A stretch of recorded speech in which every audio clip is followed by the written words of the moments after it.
राम राम। और भाई मैं गाजीपुर बॉर्डर आया हुआ हूँ। गाजीपुर बॉर्डर इसलिए खास हो गया है क्योंकि 28 तारीख को जो टिकैत जी के जो आंसू गिरे और आंसू के बाद जो किसानों में नया जोश और एक किसान सैलाब आया, और उसी के चलते आप देख रहे हो पूरे भाई ट्रैक्टर ट्रॉलियाँ भीड़ बहुत है। और भाई हम यहाँ आए तो हमारे बौद्ध भिक्षु भी बैठे हुए हैं, तो इनसे जानते हैं कब से हैं।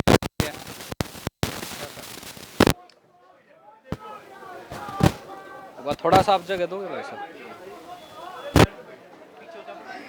नमस्कार जी, राम राम जी।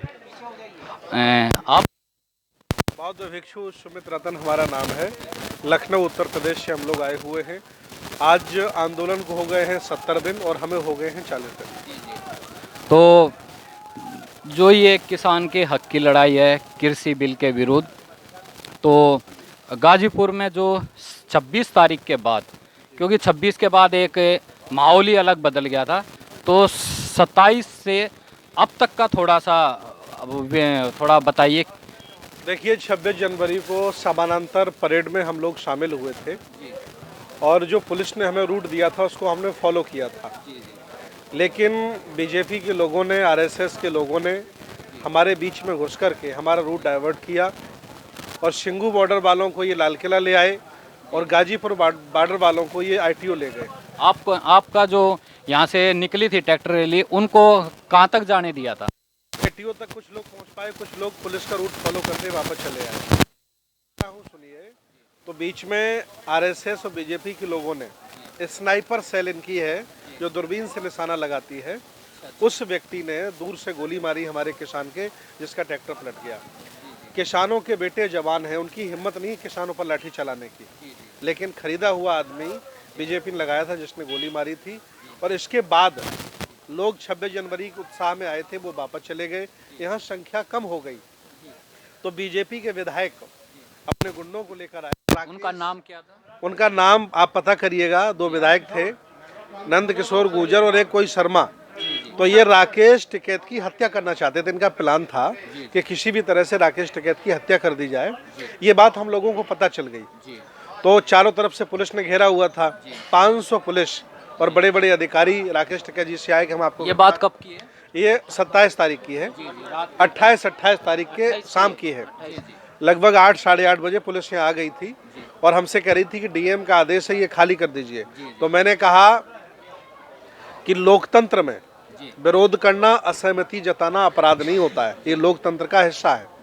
आप हमें यहाँ से उठा करके दूसरी जगह तो बैठा सकते हैं, लेकिन परमानेंट नहीं उठा सकते हैं। आपको अगर लग रहा है कि हम रोड पर बैठे हैं तो हमें रामलीला मैदान दे दीजिए, कोई स्टेडियम दे दीजिए, वहाँ हम बैठ जाएंगे, लेकिन आप उठा नहीं सकते हैं। और अगर आप तानाशाही हैं तो आप हमें गोली मार सकते हैं, आपको अधिकार है। इसके बाद पुलिस वापस चली गई और राकेश टिकैत उस समय बहुत ज़्यादा डर गए, बहुत दुखी हो गए, उनकी आंखों में आंसू आ गए।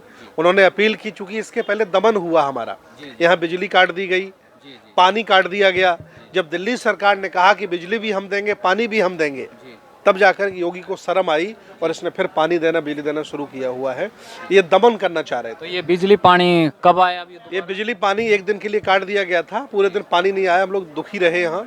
और बिजली तो पूरी रात नहीं आई, लेकिन फिर जब दिल्ली सरकार ने कहा कि हम बिजली दे रहे हैं तो फिर इन्होंने बेशर्म होकर के बिजली हमें दी और पानी भी दिया। तो आपको लगा कि जो भारतीय यूनियन किसान के नेता जो टिकैत जी हैं, उनके आंसुओं से एक तरफ से पूरा किसान आंदोलन बदल गया? नहीं, ऐसा नहीं। पुलिस मारने आई थी उस समय, लीडिंग जो कर रहे थे राकेश टिकैत जी कर रहे थे, मंच पर भाषण दे रहे थे। इस आंदोलन को अकेले राकेश टिकैत लीड नहीं कर रहे हैं। लगभग 37 किसान नेता हैं, उनमें छोटा सा पार्ट हम भी हूँ जो हम सहयोगी के तौर पर हैं।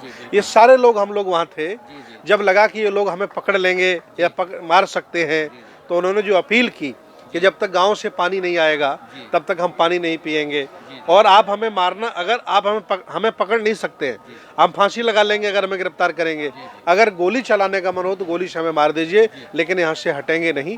और उनकी आंखों में आंसू आ गए, और आंसू ही नहीं बल्कि बहुत बुरी तरह से वो रोए। हम लोगों ने बाद में उनको छुपाया, क्योंकि उस समय लोग बहुत कम थे। पूरे देश में आवाज़ चली गई, सभी राजनीतिक दलों ने, सभी सामाजिक संगठनों ने, आईएएस, पीसीएस, जजेस, डॉक्टर, इंजीनियर, नेता, अभिनेता, व्यापारी, सामाजिक, राजनीतिक, धार्मिक लोगों ने अपील की और यहाँ अब लाखों लोग आ गए हैं। अब आपको कैसा लग रहा है कि जो आंदोलन अब एक कहते हैं ना कि थोड़ा सा नीचे गए लेकिन 4 गुना 10 गुना ऊपर उठ गया। और जितने भी विपक्ष की पार्टियां हैं, नेता हैं, वो भी आप साथ दे रहे हैं। और जो पंचायतें भी हो रही हैं हरियाणा में, पंजाब ले लो, यूपी ले लो, और पंचायत से भी यही फैसला है कि भाई इस आंदोलन को आगे बढ़ाया जाए। महोदय, देश भारत की आज़ादी की जब लड़ाई हो रही थी तब भी एक आध लोग ही जिंदा निकल कर के आए थे, बाकी सब हरामी थे, निठल्ले थे, आलसी थे और गुलाम थे, सब अपने अपने घरों में पड़े थे। और जो संगठन साथ छोड़ के चले गए उनके लिए क्या कहो? ये काले जो गोरे तो चले गए, ये काले काले अंग्रेज हैं, इनको भगाने के लिए आज भी जो जिंदा व्यक्ति है वही आ रहा है। मरे हुए आज भी अपने घरों में पड़े हैं। अगर इनकी आंखों में थोड़ा भी शर्म का पानी होता तो यहाँ आज अरबों करोड़ों संख्या होती है देश भर। जी चलो जी, बहुत बढ़िया। तो ये जी बहुत भी, और इन्होंने क्योंकि गाजीपुर बॉर्डर पे काफ़ी लंबे समय से किसान आंदोलन का हिस्सा रहे हैं, और इन्होंने वो समय हर समय देखा है, चाहे वो 26 जनवरी का हो, 27 का हो, 28 को जो पूरा प्रशासन उठाने के लिए आ गया था, और अब का जो माहौल है, तो कहीं ना कहीं अब 28 के बाद इस किसान आंदोलन में एक संजीवनी बूटी का काम हुआ है। किसान टिकट के जो भाई टिकट नेता के जो आंसू थे, और जो ये भिक्षु थे, और भी जो संगठन है छोटे बड़े जो छोड़ के चले गए, उनको भी शायद अब शर्म आएगी कि भाई हम इस आंदोलन को क्यों छोड़ के गए या क्यों हटे।